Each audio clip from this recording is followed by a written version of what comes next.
श्री स्वामी समर्थ. स्वागत आहे तुमचं माझ्या युट्यूब चॅनलमध्ये. आजचा दिवस तुम्हाला खूप छान सुख समाधानाचा आणि आनंदाचा जाऊ देत ही स्वामींच्या चरणी प्रार्थना करते आणि आज या नवीन व्हिडिओला सुरुवात करते. तर बघा मित्रमैत्रिणींनो, उद्या आहे वर्षातील शेवटची मार्गशीर्ष अमावस्या आणि ही अमावस्या मार्गशीर्ष अमावस्या आहे आणि या दिवशी जर आपण घरामध्ये काही सेवा केल्या, उपाय केले तर ते खूप म्हणजे खूप प्रभावी ठरत असतात. कारण की ही अमावस्या तिथी जी आहे तर ती पितरांना समर्पित आहे. या दिवशी स्नान, दान आणि प्रार्थना तर्पण केल्याने शाश्वत पुण्य मिळतं. मार्गशीर्ष महिन्यातील अमावस्या तिथी शुक्रवार 19 डिसेंबर रोजी सकाळी 4:59 सुरू होईल. त्याचप्रमाणे ही तिथी 20 डिसेंबर रोजी 7:12 संपेल. त्यामुळे वर्षातील शेवटची अमावस्या तिथी जी आहे तर ती शुक्रवार 19 डिसेंबर रोजी असेल. बघा, आता आपल्याला उपाय करायचे असतील तर आपण दोन्ही दिवशी उपाय नक्कीच करू शकता.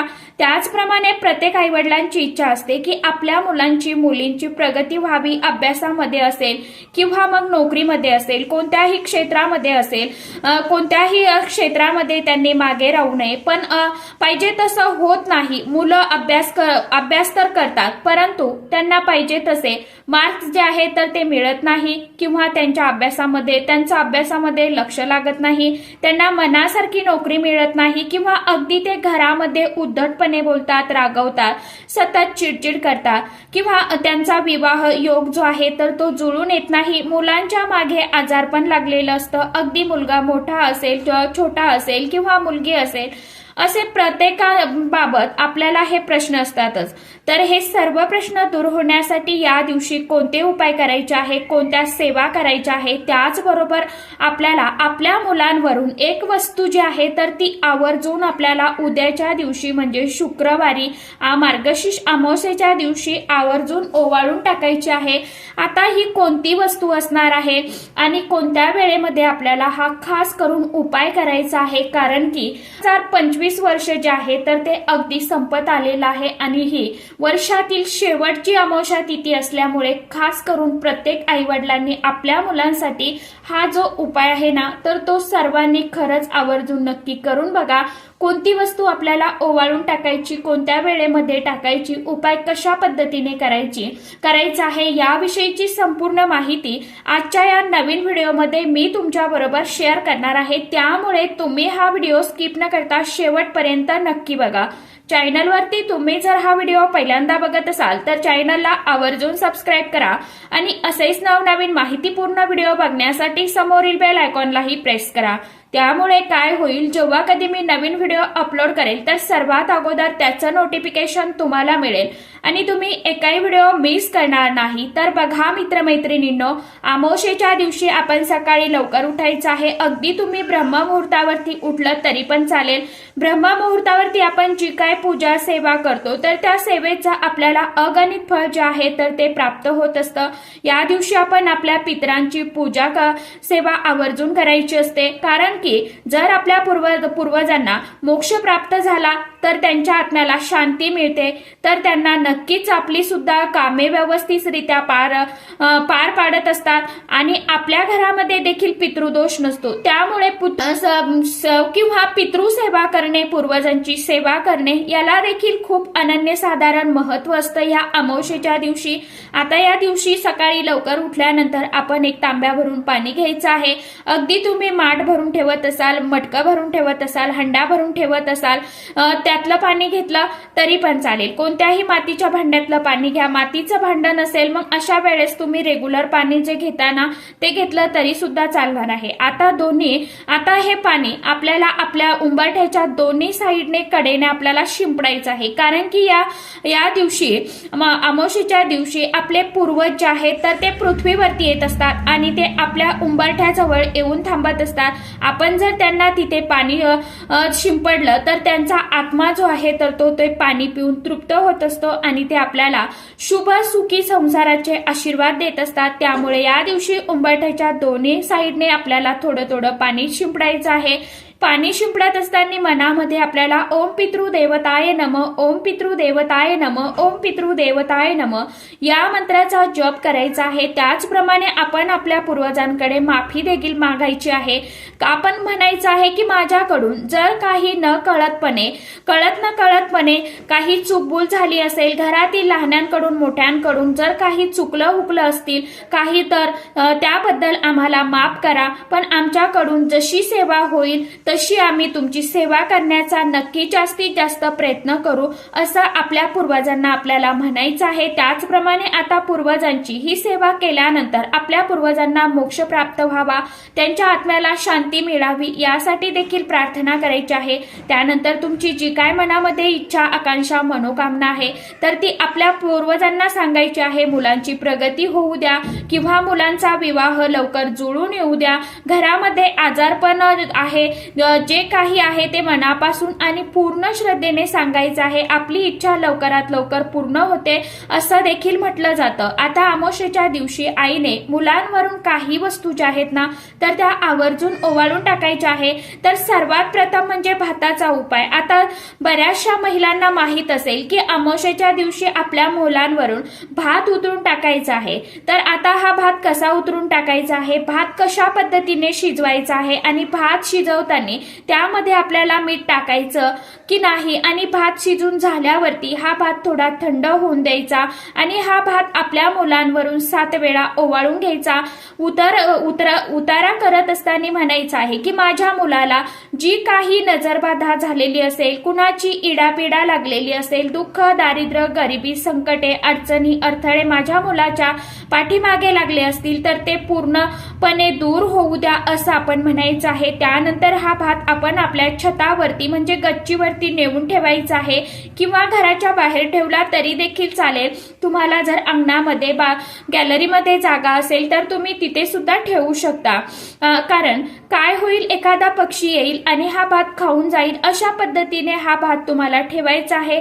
यामुळे आपल्या मुलाला कितीही बाहेरची नजरबाधा, इडापिडा, दुःख, दारिद्र्य त्याच्या पाठीमागे असतील तर ते नक्कीच दूर होतात। आता मुलाची नजर काढण्यासाठी एक अतिशय अत्यंत परंतु खूप प्रभावशाली असा उपाय देखील सांगणार आहे।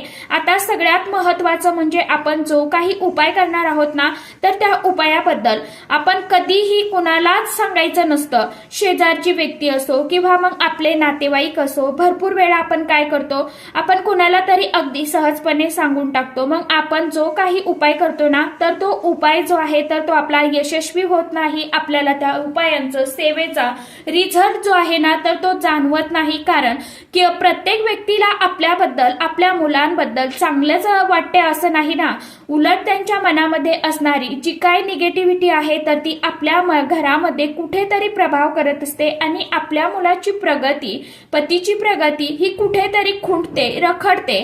काही व्यक्ती तो फक्त आपल्याला तोंडावरती गोड बोलतात परंतु आपल्या पाठीमागे त्यांच्या मनामध्ये एक कटुता असते। त्यामुळे कुणालाही न सांगता गुपचूप आपण हा जो उपाय आहे ना तर तो करायचा असतो। आता हा उपाय कुणी करावा तर घरातील कोणत्याही व्यक्तीने हा उपाय केला तरी पण चालेल। आई असेल, काकू असेल, आजी असेल, त्यांनी हा उपाय केला तरी देखील चालणार आहे। फक्त जर सुतक असेल किंवा मग पिरियड्स असेल तर या काळामध्ये आपल्याला हा उपाय करता येणार नाही। आता या उपायासाठी देखील आपल्याला भात लागणार आहे। भात अगदी छोटीशी वाटी किंवा मुठभर भात घ्यायचा आहे। आता हा भात आणि शिजवायचा अगोदरच जर भात तुम्ही शिजवलेला असेल तर तो देखील उपायासाठी घ्यायचा नाही आणि या भातातून काही भात शिल्लक देखील आपल्याला ठेवायचा नाही घरामध्ये, किंवा तो जो आपण उपायासाठी भात शिजवलेला आहे तर तो चुकूनही घरामध्ये कुणीही खायचा नाही। हा भात आपल्याला उपायालाच वापरायचा आहे। हा भात एखाद्या आपल्याला द्रोणमध्ये किंवा कागदाच्या पुठ्ठ्यावरती ठेवायचा किंवा तुमच्याकडे जर केळीचं पान असेल, पत्रावळी असेल तर त्यावर घ्यायचा। त्यानंतर या भातावरती आपल्याला 2 चमचे आंबटसर दही जे आहे तर ते टाकायचं। त्यानंतर एक हिरवं लिंबू घ्यायचं। आता लिंबू हे कुठेही आपल्याला डाग लागलेलं किंवा खराब झालेलं लिंबू असं घ्यायचं नाही, एकदम स्वच्छ आणि व्यवस्थित लिंबू घ्यायचं आणि लिंबू पहिल्यांदा स्वच्छ धुवून घ्या, पुसून घ्या आणि त्यानंतर हे लिंबू आपण त्या दही भातावरती ठेवायचं नाही। कारण की लिंबू ह्या ज्या काही वस्तू आहेत ना, तर त्या वस्तू बाहेरून आणत असतो आणि त्या वस्तूंना अनेकाचे हात देखील लागलेले असतात. त्यामुळे पहिल्यांदा ती वस्तू स्वच्छ करून घ्यायची आहे आणि त्यानंतर याची आपल्याला लिंबू ठेवल्यानंतर एक लवंग घ्यायची आणि लवंग ही साबूत घ्यायची आहे. लवंग देखील फुल असलेली घ्या, तुटलेली फुटलेली घेऊ नका. ही लवंग देखील आपण भात, दही, लिंबू आणि त्यावरती एक लवंग ठेवायची आहे. अगदी लिंबाच्या कडीला ठेवला तरी देखील चालणार आहे. अगरबत्तीची थोडीशी जी रक्षा असते ना, राख असते, आपण अंगारा म्हणतो बघा, तर ती आपल्याला घ्यायची आहे. घरामधील राख घ्यायची. अगदी तुम्ही अगरबत्ती प्रज्वलित करत नसाल तरी पण या दिवशी आवर्जून अगरबत्ती लावा आणि तिची राख आपल्याला घ्यायची आहे. ती राख त्यामध्ये ठेवायची. आता घरामध्ये जी काही भाकर बनवलेली असेल किंवा चपाती तुम्ही बनवलेली असेल तिचा तुकडा आपल्याला घ्यायचा आहे आणि त्यावरती हे ठेवायचं आहे. आता आपला उतारा हा तयार झालेला आहे आणि एका पत्रावळीवरती किंवा एखाद्या द्रोण मध्ये किंवा कागद घेतला तरी पण चालेल. त्यानंतर आपल्याला त्यावरती 2 चमचे दही टाकायचं आहे. खाली आपल्याला पोळीचा तुकडा ठेवायचा किंवा एक पोळी केली तुम्ही तरी देखील चालणार आहे. त्यावरती भात ठेवायचा. सविस्तर सांगते, व्हिडिओ पॉज करत ऐकत जावा. व्हिडिओ संपूर्ण ऐकायचा आणि मग नंतर कमेंट करत जावा ताई दादांनो. तर खाली तुम्हाला पोळी ठेवायची. पोळीवरती आपण बिना मीठ टाकलेला भात जो आहे तर तो ठेवायचा. त्यानंतर आपल्याला हिरवं लिंबू जे आहे तर ते ठेवायचं. त्यानंतर एक लवंग ठेवायची. अगरबत्तीची थोडीशी रक्षा ठेवायची आणि यानंतर आपण देवघरामध्ये एक दिवा प्रज्वलित करून घ्यायचा. तुळशीजवळ देखील एक दिवा लावायचा. कारण की जेव्हा एखाद्या असं मंगलमय वातावरणामध्ये आपण एखादा उपाय करतो ना, तर तो उपाय नक्कीच सफल ठरत असतो. तसेच आता हा उपाय करत असताना आपला मुख्य मेन दरवाजा जो आहे तर तो उघडा ठेवायचा आहे, की ज्यामुळे घरामध्ये जी काय नकारात्मक ऊर्जा आहे ही आपल्या घराच्या बाहेर जाईल. त्यानंतर मुलांना पाटावरती चौरंगावरती बसवायचं आहे. मुलांवरून हा उतारा 5 वेळा किंवा 7 वेळा तुम्हाला उतरवायचा आहे. आणि यानंतर आता जर तुम्हाला 2 मुलं असतील तर अशा प्रकारे तुम्हाला 2 उतारे जे आहेत तर ते वेगवेगळे तयार करायचे आहे. आणि मुलं जर कुठे शिक्षणासाठी बाहेरगावी असतील तर मग अशा वेळेस मुलांच्या फोटोवरून हा उतारा तुम्ही उतरून टाका. कधी करायचा असे करायचा. तसेच हा उपाय कधी करायचा, अगदी सायंकाळी हा उपाय करायचा आहे. सायंकाळी 6 नंतर अंधार झाल्यानंतर आपण हा उपाय करायचा आहे. आता मुलांवरून हा उतारा 7 वेळा उतरवत असताना म्हणायचं आहे, माझ्या मुलाला जी काय बाहेरची नजरबाधा, इडापिडा, दुःख माझ्या मुलाच्या पाठीमागं लागलेलं आहे तर ते पूर्णपणे दूर होऊ द्या, आपण असं मनामध्ये म्हणायचं आहे. किंवा नजर काढताना तुमच्या तिकडे जे काय म्हणत असाल ते तुम्हाला म्हणायचं आहे.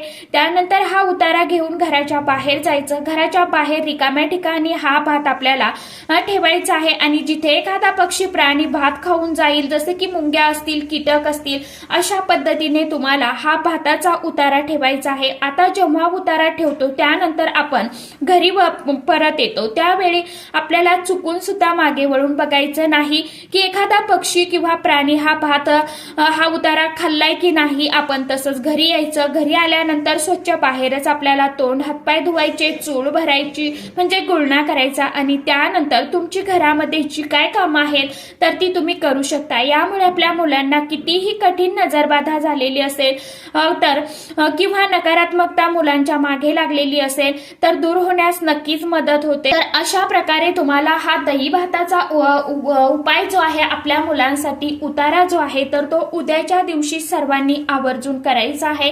कारण की लवकरच 2025 वर्ष जे आहे तर ते संपणार आहे आणि लवकरच नवीन वर्षाची सुरुवात होत आहे आणि येणारं 2026 वर्ष जे आहे तर ते आपल्या मुलांच्या भविष्यासाठी म्हणजे त्यांच्या जीवनामध्ये कुठल्याही प्रकारच्या अडचणी येऊ नये, अडथळे येऊ नये, त्यासाठी आपल्याला खास करून प्रत्येक आईवडिलांनी हा जो उपाय आहे, उतारा आहे तर तो करायचा आहे.